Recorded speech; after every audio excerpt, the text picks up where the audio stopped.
Hello, আসসালামু আলাইকুম। নতুন একটা দিনের নতুন একটা ভিডিও নিয়ে চলে আসলাম আপনাদের সাথে। তো আমি যেটা বলতেছিলাম সেটা হচ্ছে জামাইরা যদি একটু রান্না-বান্না করতে পারে আরকি, আর যদি বউদের একটু মাঝে, মাঝে রান্না করে খাওয়ায় তাহলে কিন্তু বউদের বেশ ভালোই লাগে। তো আমার জামাই ইদানিং আবার একটু রান্না করা শিখছে। তো হচ্ছে আমাকে মাঝে, মাঝে সে এটা ওটা রান্না করে খাওয়ায়। তো আমি এদিকে রুই মাছ রান্না করব, তো সে বলল যে আমাকে এখান থেকে ৩ পিস মাছ দাও, আমি মাছ দিয়ে একটা রেসিপি বানাবো। তো আমি আবার সাহস করে দিতে চাচ্ছিলাম না। আমি বললাম যে কোনো রেসিপি বানানোর দরকার নেই, মাছ এমনি রান্না করি। তো ও বললো যে তুমি দিয়েই দেখো কেমন হয়। তো আমি ভাবলাম আচ্ছা ঠিক আছে, করতে চাচ্ছে করুক, আর একটা এর সাথে একটা ভিডিও বানায় ফেলি। তো যাই হোক, এইদিকে হচ্ছে আমি মাছগুলো ওনাকে ভেজে দিলাম, কারণ উনি ভাজতে গেলে তো মাছ একদম ভেঙে চুরে সব শেষ করে দিত।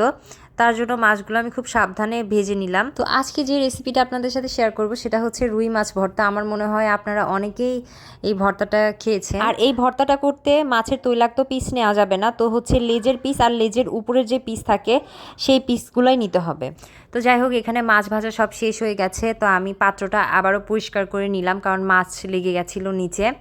তো এর মধ্যে আরেকটু তেল দিয়ে কয়েকটা শুকনা মরিচ ভেজে নিচ্ছে। তারপরে শুকনা মরিচ ভেজে তুলে নিল। তারপর ওই তেলেই এখন পেঁয়াজগুলো ভেজে নিবে। পেঁয়াজগুলো যখন হালকা একটু নরম হয়ে যাবে তখন এর মধ্যে রসুন কুচি দিয়ে দিতে হবে। অল্প কিছু পরিমাণে রসুন কুচি দিয়ে দেওয়া হলো। তারপরে এখন রসুন কুচি আর পেঁয়াজ কুচি খুব সুন্দরভাবে ভেজে নিতে হবে, একটু গোল্ডেন করে ভেজে নিতে হবে। তারপরে এটা তুলে নিল।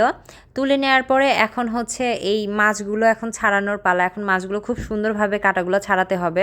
এই রান্নার মনে হয় এটাই সব থেকে বিরক্তিকর পার্ট। তাছাড়া সব কিছুই খুব ইজিভাবে হয়ে যায়, শুধু এই মাছ ভাজতেই বেশ অনেকটা টাইম লেগে যায়, আর খুব সাবধানে একটা একটা করে কাটাগুলো সব সুন্দরভাবে বেছে নিচ্ছে। তো আমার হাজবেন্ড এখানে খুব সুন্দরভাবে সবগুলো মাছের থেকে কাটাগুলো ছাড়াই নিচ্ছে।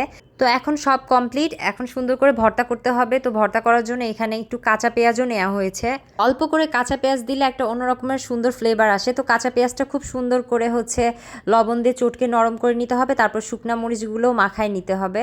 বাপরে বাপ, সে খুবই মনোযোগ দিয়ে তার কাজ করছে। তো যাই হোক, এখানে আবার একটু ধনিয়া পাতাও নেওয়া হয়েছে কুচি করে। আর আমার হাজবেন্ড বলতেছে যে হচ্ছে এই সব কিছু যত সুন্দর করে নাকি মাখানো যাবে ভর্তার স্বাদ নাকি তত বেশি বাড়বে। তো এখানে ভাজা পেঁয়াজগুলোও খুব সুন্দর করে নিয়ে মাখায় ফেললো। এখন পেঁয়াজ মরিচ ধনিয়া পাতা সব কিছু মাখানো হয়ে গেছে। এখন এর মধ্যে এখন মাছটা মাখায় নিবে। তো মাছটা যখন মাখাবে তখন একটু আলতো করেই মাখাচ্ছে, কারণ মাছটা বেশি মাখালে পরে মাছটা খসখসা হয়ে যেতে পারে, তার জন্য একটু আলতো করেই মাখাতে হবে। তো এখন ওর ভর্তাটা করা হয়ে গেছে। তো ভর্তাটা এখন উঠায় ফেলতেছে। তো এখানে আমি আমার গাছের একটা পুদিনা পাতা দিয়ে একটু ডেকোরেশন করে দেখাচ্ছিলাম। তো ভর্তাটা কিন্তু দেখতেও অনেক লোভনীয় হয়েছে। তো এখন খেয়ে দেখবো যে কেমন হয়েছে। আমি যে কোনো কিছু রান্না করেই বারান্দাতে নিয়ে এসে এভাবে একটু হচ্ছে ছবি তুলে নেই, কারণ আমার কাছে খুবই ভালো লাগে, বারান্দায় ছবি অনেক ভালো আসে। তারপরে এই তো গরম ভাতের সাথে আমি হচ্ছে ভর্তাটা দিয়ে ভাত ট্রাই করলাম। কি বলবো, এত মজা হয়েছে খেতে। মানে আমি মাছের তরকারি তো খাই নাই, শুধু এই ভর্তা দিয়েই আমরা দুইজনই ভাত খেয়ে ফেলছি, এতটা মজা হয়েছে।